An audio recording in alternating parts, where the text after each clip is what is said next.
Alright, don't mind the attire.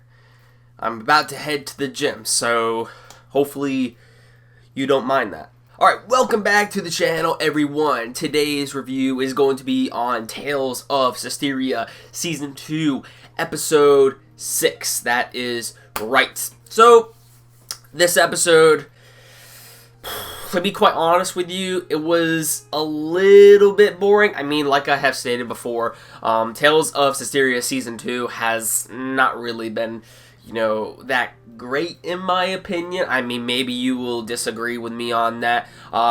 Basically, we have just been getting, info dumps over and over and over when it comes to Malevolence. How many times can you say Malevolence in one episode? Okay, so basically what we find out in this episode right in the beginning is that we find out the origins of how Malevolence was created. And we also see that Velvet makes an appearance in this episode, which is from Tales of Zestiria. Now, I know that in the beginning of Tales of Zestiria, hopefully this isn't a spoiler. I mean, technically, you see this in the trailers, but Velvet's brother ends up getting killed by this one individual who Velvet hates.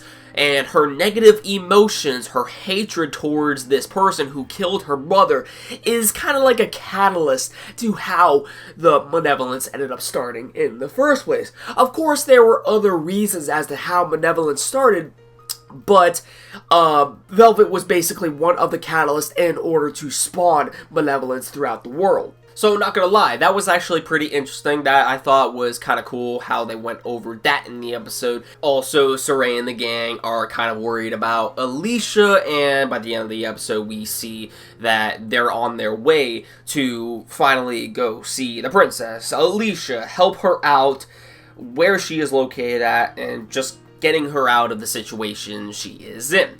Also, what happened in this episode is we finally get the Squires Pact for Rose and Saray. So this was actually in the game, however, this ended up going about other circumstances, and I'm surprised that they actually, finally did this, because technically the Rose and Saray Squire Pact happened, after they ended up falling off the cliff and going to this nearby forest, into which there is this hidden organization that Saray and Rose end up, finding. And actually, it turns out to be that it's actually a member group where Rose is from.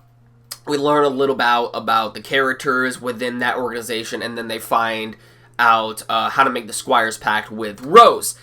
In this episode, it's under different circumstances, because they have this strong malevolence within the place in which they are staying at with the priest, who ends up telling them about the origins of malevolence. We see that this is apparently a strong presence within next to that building that they are in. They ended up going into this cave, which has the strong malevolence. They can sense it, and apparently they find a dead dragon, a fossil of a dead dragon, and it is causing malevolence still. Now, I have heard from a friend that dead corpses, they do have malevolence still within them. It's kind of like something that carries on even in the afterlife. So I'm assuming that's what actually happened.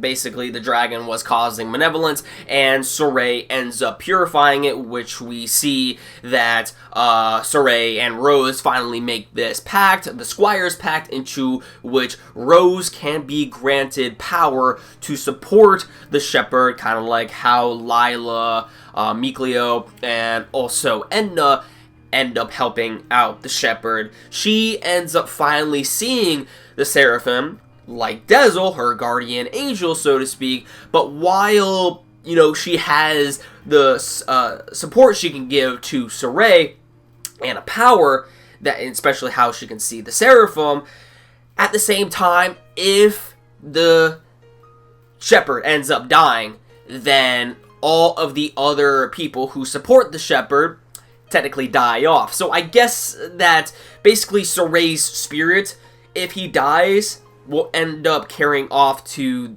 his other spirits that have aided him in the past, because technically all of their, souls are joined to the shepherd. That's the whole pact that they make. And if he dies, then all of the other seraphim die.